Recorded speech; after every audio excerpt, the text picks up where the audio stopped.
Hi, intrepid viewers. Dr. Lena coming to you from summer in Australia. Let's kick off with the good stuff, shall we? That press conference, because for some reason Musk has taken to doing press conferences with a child on his head. Right? So I hope you've seen the footage. If not, check it out. It's gone around the world. So he's got young XY square root of 2 or whatever the child's unfortunate name is. And he puts him down and he appears to say to the Yeti, "You're not the president." Ooh, it gets worse. His father's prattling on about why we really need to get rid of democracy because it's stopping him making money. He's waffling on, and then the said child turns around as the Yeti starts to speak and say, "Shut your mouth." Oh my God, I'm sure the audio will be cleaned up, but the whole press corps was there and I haven't seen any disclaimers. I want to hear more from this child, right? Can't you imagine? Daddy said he takes lots of vitamins, but Mummy says they're drugs. Hmm. Now, why is he doing this? Trying to, the optics, trying to appear like a regular guy with lots of kids and ooh, not fooling anyone, Elon Musk. Okay. So I want to kick off with the farmers. So, as regular viewers know, my father was a cane cutter, used to cut sugar cane by hand with a machete, and dairy farmer. So I know how they think and stuff and how conservative they can be. My own father wasn't as ridiculous as these people, but they tend to be salt of the earth types and they tend to be conservative. However, these farmers in the US have voted for this clown 3 times. I mean, you can't believe it. Like, so there's orange groves being bulldozed, right? Now, because US aid was just cut off arbitrarily, there's $489 million worth of perishable food perishing as we speak. They're not going to get new contracts. See, this is what people forget about aid. It actually generates money in the donor country to supply the goods for the aid. Okay, it's not just a one-way street. Arr.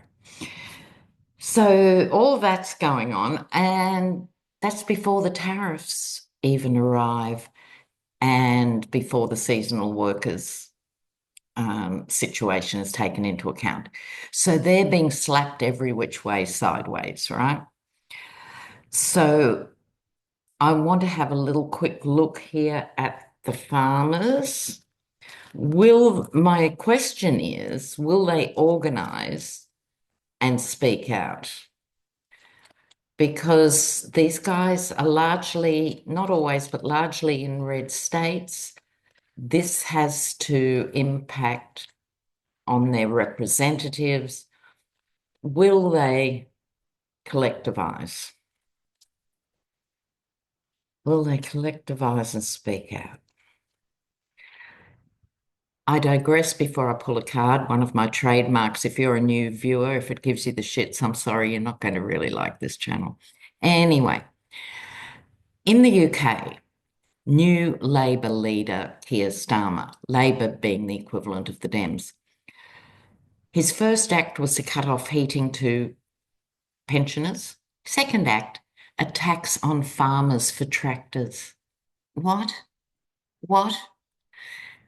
And the same in France. When you mess with the farmers, they all take their tractors, they take them on big long hauls, and they do tractor protests outside, the equivalent of Congress, White House, etc.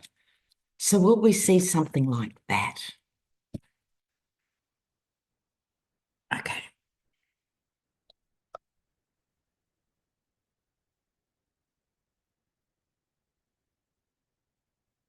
Mm,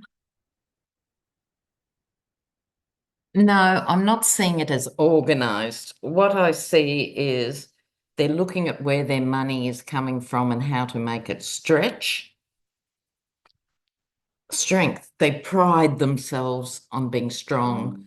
And a farmer's never alone. A farmer's family is hauled into everything.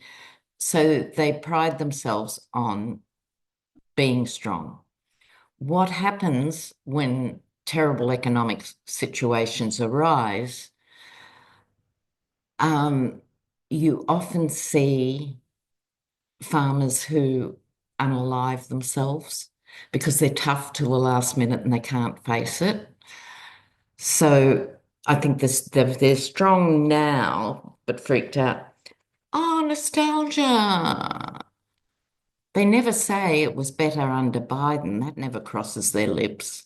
But it actually was because he's the one that authorized all these subsidies to pay for these other things.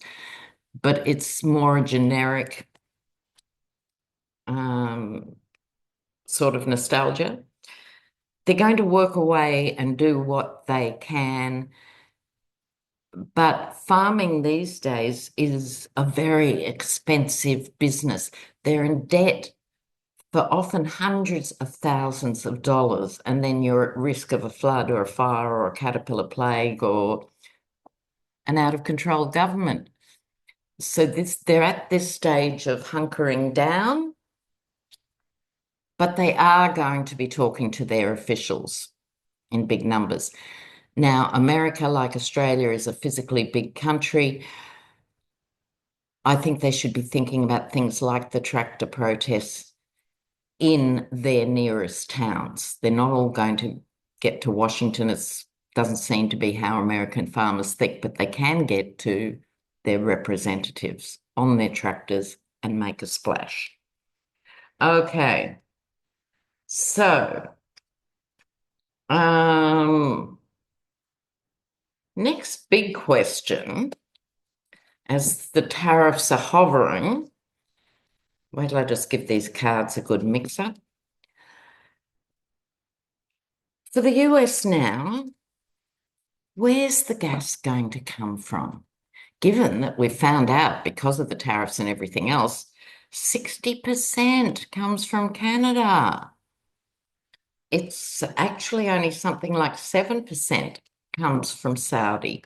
We sort of, you know how these things get fixed in your head, you know? Um, so the Yeti gets on the phone to MBS, right? Now, let's just talk about MBS for a moment. I won't say it in full for the algorithm. This is a guy, when he got into power in Saudi Arabia, he bailed up all his relatives and threatened them with incarceration before or after being tortured if they didn't give him half of their assets, every single one of his hundreds of cousins. This is the man.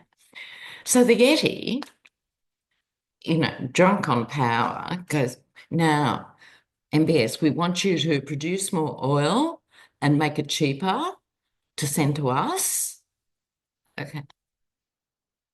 And MBS actually said, no, you must be joking.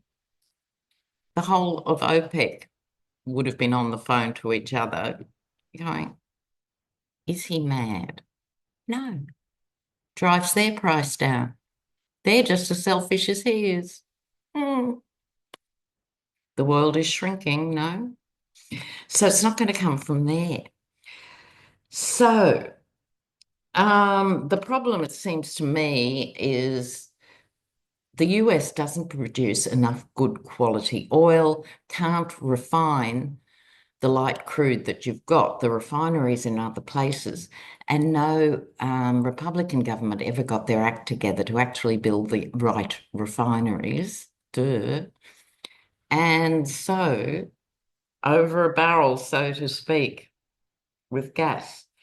So China is thinking about where it's getting its gas from too. And they are restructuring deals with Russia and the Middle East. So what I'm going to ask is global gas prices, because the Russia-Ukraine war and on. Don't you love that? The Yeti announcing that he'd spoken to Putin and we've got a peace deal which involves Ukraine losing everything. Don't know why they're not on board. Well, they weren't invited. I mean, the man's got no idea. Global gas prices, because ripple on effects, it affects us all. Let's have a look.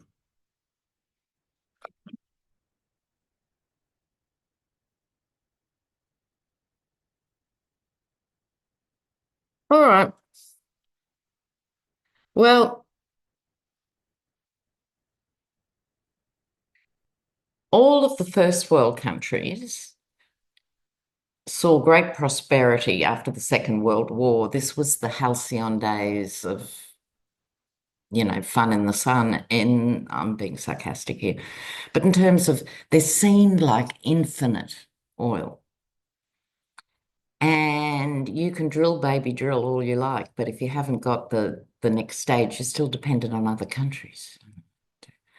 If we had all responded to the climate crisis and had sustainable energy, none of us would be on our knees begging. But we all are because we all missed it collectively, not us as individuals, but you know what I mean.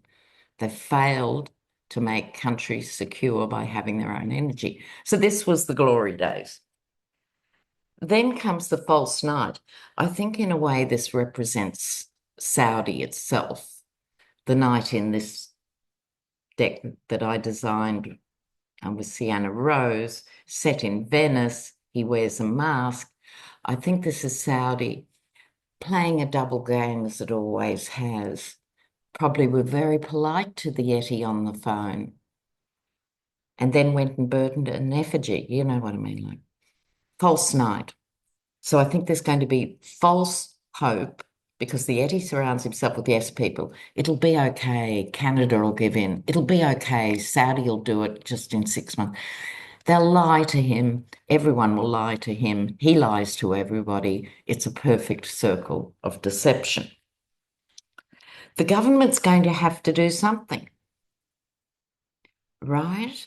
Because your magophiles are going to go, well, I have to save up for 2 weeks to buy a dozen eggs, but I can't run around in my pickup truck with my Confederate flag because I can't afford the gas. Okay, so they're going to have to come up with something or pretend to come up with something. This is damaging. This is massively damaging to the Yeti. Ace of Pentacles, Fool's Gold. I think probably the Yeti and the muskrat thought they could get into the treasury and just take all the money and no one would notice. But in fact, they're going to have to bail out farmers. They're going to have to subsidise fuel, or they won't at their peril. This is actually a critical issue for destabilising the Yeti, which is what surely any sane person is aiming for. Okay, so before I get on to the next issue, I just want to draw something to your attention regarding China. Now, in Australia, we have a weird relationship with China, our biggest trading partner. We're taught that they should be thought of as an enemy because we're an ally of the US, and in fact, they've done nothing to suggest that. However, what China has done really well is, and this is something that the US generally has failed to do in the last 30 years. US used to do all these aid programs and things for soft diplomacy, right? You build roads and offer hospitals and things, and you get people on side so that when you need them for your strategic interests, or minerals, etc., they're on side. The US drifted away from that in the 80s and 90s, and China filled the gap. And so now China, I was amazed, I caught up with this yesterday, controls 80%, that's 80% of all the rare earth minerals. They're not in China, but they've spent the last 40 years in the Congo and Zaire and parts of South Asia and wherever the rare minerals are, and they now control 80%, which has an impact on all of us who want our phones and our devices. So the muskrat should be actually rethinking his foreign policy, except he's too mad. I mean, regardless of his recreational habits, he's got all the hallmarks of what we used to say back in the day was a speed freak. He literally tweets 200 times a night. That is not normal behavior. Second only would be the Yeti himself. So these guys don't sleep. They're dreaming up evil 24/7. You know. Oh, didn't you love the interview with Sam Altman that's been dug up? And he's the guy who owns OpenAI. And he put a contract to the US, and Musk couldn't help himself and said, oh, he hasn't got the money, he hasn't got the money. And then Musk announced he wanted to take over OpenAI for $97 billion. And Sam Altman, to his credit,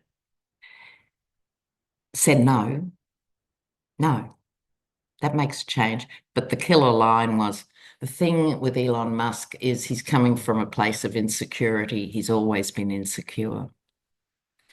Isn't that revealing? Isn't that revealing? I love it.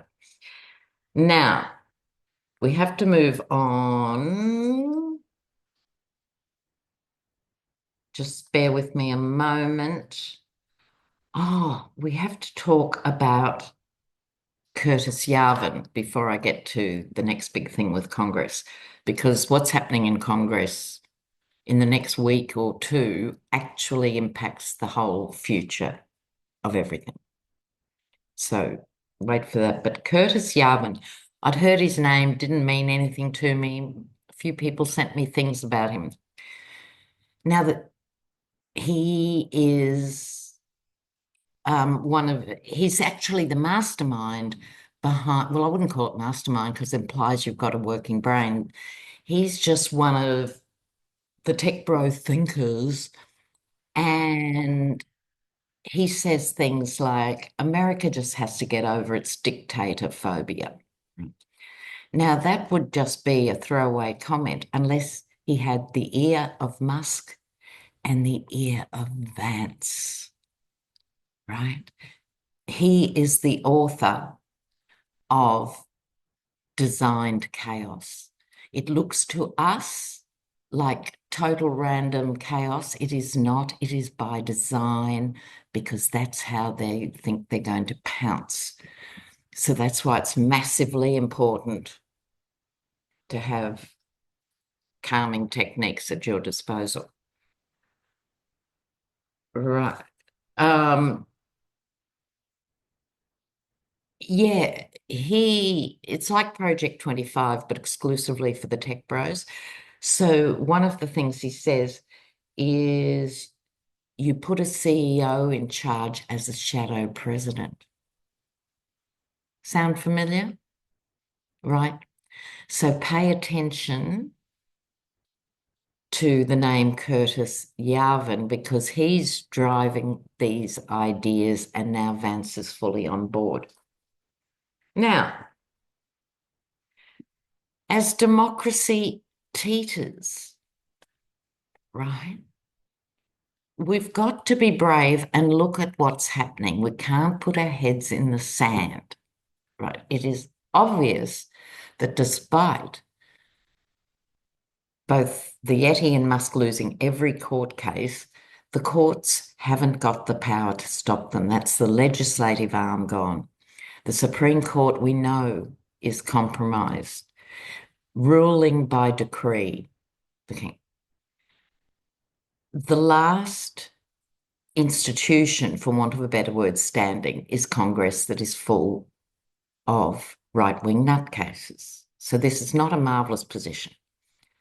However, they still have a chance to stand up and push back after some of these worst ideas come to fruition, because it has to be impacting on these GOP reps and the people in the world. Are they there yet? Will Congress stand up to him in any way, even a little tiny way? Because this debt ceiling crisis, which is not really a crisis, it's made into a crisis, it always gets lifted. However, maybe not this time, because the tech bros don't want it. I don't. Let's have a look at Congress and the debt ceiling. Congress and the debt ceiling.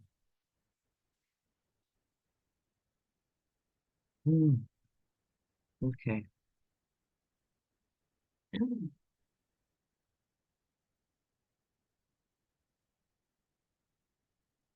Oh, this is interesting.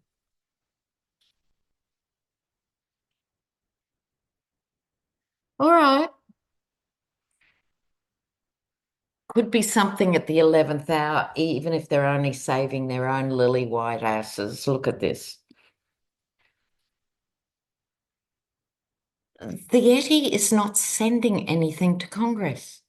Everything is by executive order. Now he's been told he's got this power. Thank you, Supreme Court. They're out in the cold. They were not good anyway. They were totally useless, last time round, failing to get any legislation because they can't keep themselves in line. But this is not what you want to see in the center of this. However, deals will be struck.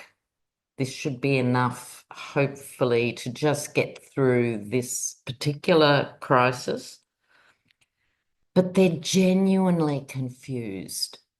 Now, there's a different energy to this card now, in the sense that before, upending the Dems, owning the Libs, that was recreation for them. Wasn't that fun? Now they're genuinely disillusioned and confused about what they're going to do next.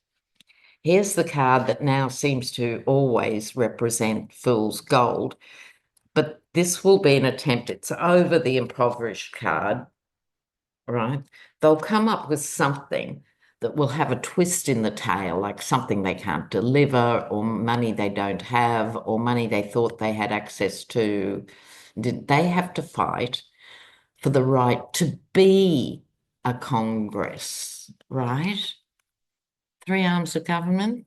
Like, not really. This is someone speaking up with passion in Congress, no doubt a Dem. However, it might be enough to swing a few.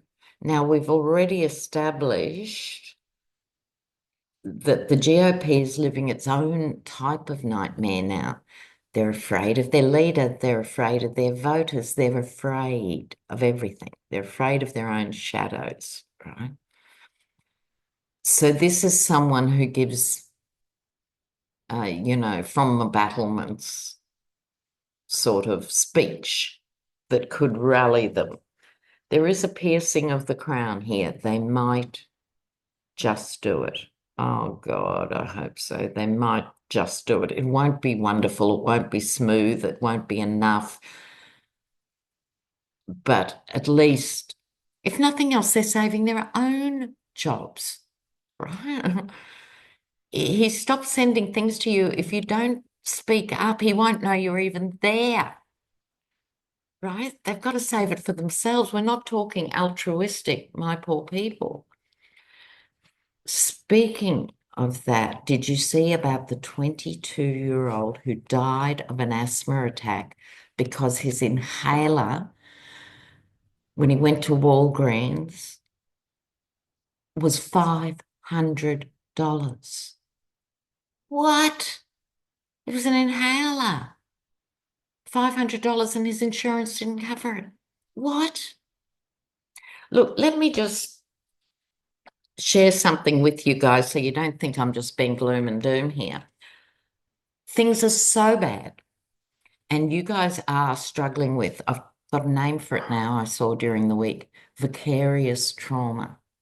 Vicarious trauma is when you don't know what's going to happen next and you don't know when it's going to end. Okay, so you guys and the world, we actually have vicarious trauma. So we've got to look after each other. I sincerely believe that all this stuff, bring on the tariffs, bring on everything to make it as short as possible, because ultimately,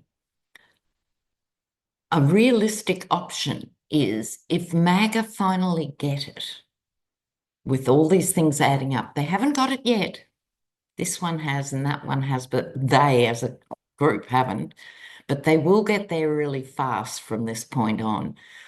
I'm hoping by the summer, let's put it out there, that MAGA rises up and opposes the Yeti. It's not an impossibility. The ironies are massive. But why not? In the meantime, as George Conway says, we're looking at a coup and everyone must protest in whatever way you can. So look after yourselves, stay safe, and look at it because it's a Pluto return. This is the American Revolution all over again. The Mad King has got his role to play. It's up to the people. It's up to the people. Let me know what you think in the comments. And I'll put up a link, just a short video of 5 or 6 world leaders and what they really think about the Yeti. It's good. Okay, bye for now. Ciao.